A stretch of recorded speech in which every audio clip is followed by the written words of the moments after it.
Mga idol, gusto ko lang sanang ipaalam sa inyo na hihinto na muna ako sa paggawa ng content mga idol dahil napakahirap na gawa ng video. Pinaghirapan ko habang nasa trabaho ako, nag-iisip ako kung ano yung gagawin kong content. Hanggang sa nabuo, nag-isip ko yung content na yun, hanggang sa nagawa ko yung content na yun at na-upload ko. Masakit sa side ko mga idol na iba yung nakinabang, di ba? Ang hirap sa part ko yun mga idol. Tapos yung claim ko pa mga idol yung video, ako pa ang napasama doon sa nagnakaw sa video ko mga idol. Dahil ang sagot niya, kung ipapadelete ko daw yung video ko na nasa kanya, ipadelete ko daw lahat ng nag-upload sa video ko. O di ba grabe kasakit yun mga idol sa side ko. Dahil yung nasana yun eh. Yun, mga sangkay, bihira lang ako mag-reaksyon sa mga video ng aking mga kapwa content creator. Pero sa pagkakataon na ito, magre-reaksyon tayo sa video ni Jomar Polistico Mangadlaw. Shoutout sa'yo, Jomar Polistico Mangadlaw. Kapatid, yung sinasabi mo na mag-quit ka, hindi ka na mag-upload ng mga video, wag mo gagawin yun. Alam mo kung sino ang matutuwa? Yung mga bashers mo at saka yung mga taong ayaw sa'yo at saka yung mga nagnanakaw ng video mo, isa din sila sa malulungkot. Bakit ka mo? Wala na silang mananakaw sa'yo. Ito boss, ito ang napansin ko. Binasa ko lahat, halos binusisi ko yung mga komento. Maraming mga positibo ng mga komento. Ito ang isa sa mga komento, boss. Ito, Boss Jomar, babasahin ko sa iyo, idol. Isa sa followers mo na dapat dito ka nakatutok, hindi sa mga bashers o kayong kanino pa man. Maganda ang hangarin nila, maganda ang suporta nila para sa iyo.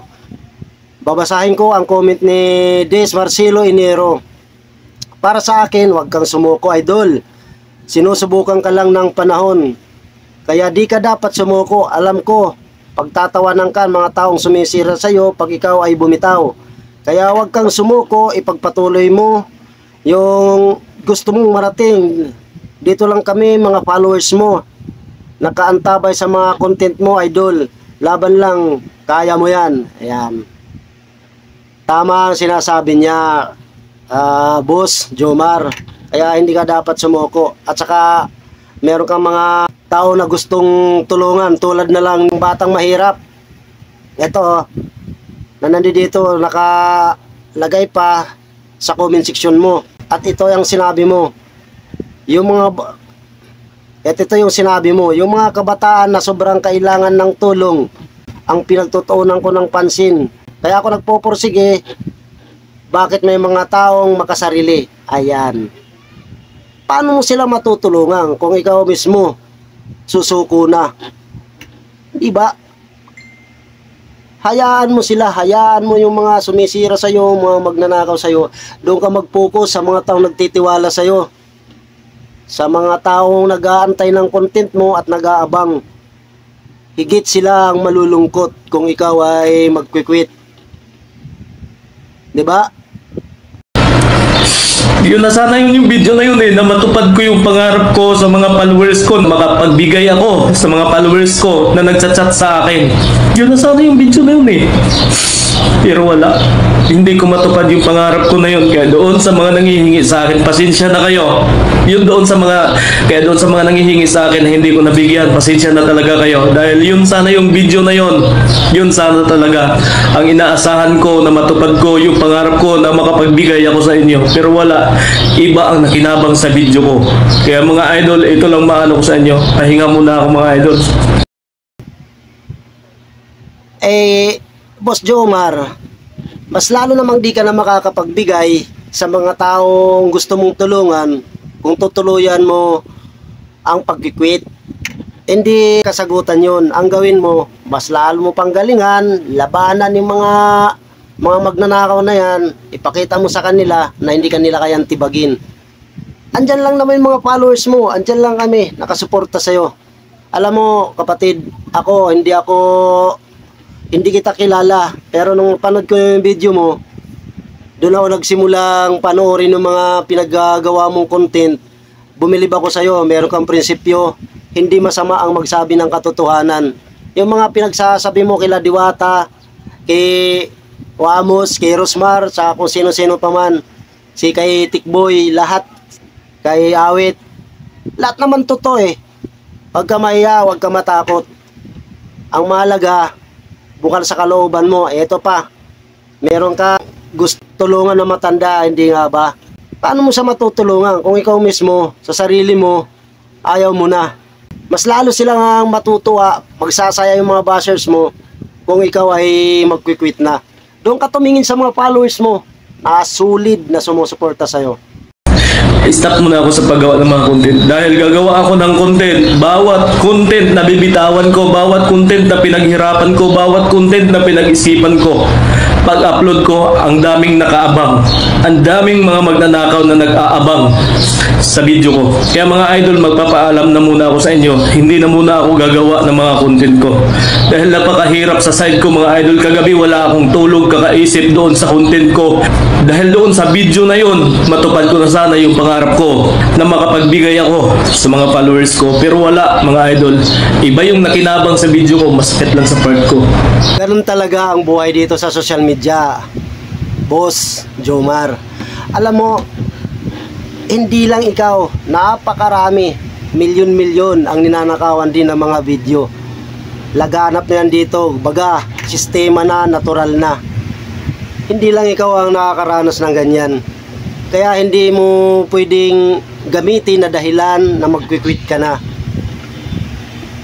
Inuulit ko sa'yo, dito ka tumingin sa mga followers mo na nag-aantay sa'yo at sa mga taong gusto mong tulungan. Inuulit ko, maraming mga taong maasa sa'yo na isang araw, balang araw, matutulungan mo. At saka yung mga nawala sa'yo, kunyari, yung video ninakaw sa'yo, marami ka pang video na mas magbabiral pa at mas panonoorin pa. Maniwala ka sa akin, boss. Hindi ka sagutan ng pagquiquit. Balikan mo yung mga komentang video mo. Doon ka humugot, doon ka kumuha ng lakas. Although meron nga doon mga negative, pero wag mo nang pansinin ng mga yun. Natural lang yun. Maraming bashers talaga. Kahit wala ka pa sa social media, marami ng bashers. Ando dun yung kunyari kaibigan mo, di mo alam, pagtalikod mo, binabakbakan ka na. Ando dun yung mga kapitbahay mo, nako, lalo na. Di ba? Eh lalo na ngayon, nasa social media ka. Kaya asahan mo na yan. Huwag ka mag-quit, boss, wag. Maraming mga tao na nag-aantay sa'yo ng tulong mo. Bilib ako sa prinsipyo mo. Marami kang matutulungan balang araw. Kaya magpapaalam na muna ako sa inyo mga idol. Pahingal muna ako. Hindi ko kayang mga ganito. Mga sumama yung loob ko. Dahil bawat content creator nangangarap talaga na magkaroon ng malaking views. Naghirap, nagsumikap, nag-isip ng mga content. Pero iba yung nakinabang.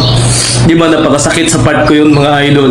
Na yung content na yun, may pinaglaanan ako doon. Tapos ninanakaw lang ng iba. Bandang huli, ako pa ang naging masama na kung tutuusin, ako ang naghirap, ako ang nag-isip. Pero iba ang nakinabang. Kasama talaga yan sa buhay natin dito sa social media. Yan ang pinakamatinding kalaban natin, bashers at saka yung mga magnanakaw ng mga content ng mga video na basta na lamang nag-upload. Kaya sabi mo nga okay lang naman yan na kuhain yung video pero dagdagan naman, i-edit, lagyan ng reactions. Pero kapatid, sa pagkakataon na to, pinuulit ko, ikaw ang talo dito. Kung susuko ka, matutuwa sila sa gagawin mong yan. Ang higit na malulungkot, yung mga tunay na mga sumusuporta sa'yo. Napakarami mong mga followers na talagang solid at talagang gustong sumuporta sa'yo hanggang dulo. Hindi mawawala talaga yung mga masasamang elemento dito sa social media. Yung mga bashers na yan, may mga negatibo tulad na lang ng isang ito. Babasahin ko sa'yo. Eto, si Merx Dislag. Ha ha ha. Ang sabihin mo, di ka marunong gawa ng sarili mong content, kundi ang bantayan ang pinaghirapan ng ibang content creator. para may i-content ka rin.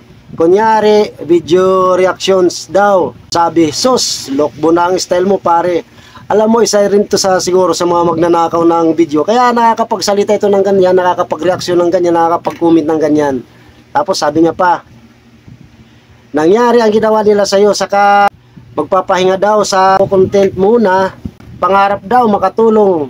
Ang hihingi ng tulong sa pamamagitan ng video. Na yun, isang malaking mima. Isang malaking mima daw. Alam mo, dapat di ka dito nakatingin sa mga ganitong komento. Kasi ito, isa lang itong bulok sa isang kaing na mangga. Prutas na mangga, nasa loob ng isang kaing. Sa yung bulok, sa yung nangahawa. Wag mo dapat pansinin yung mga ganitong tao. Tuloy mo, marami sumusuporta sa'yo at nag-aabang ng content mo. Huwag mo silang pansinin.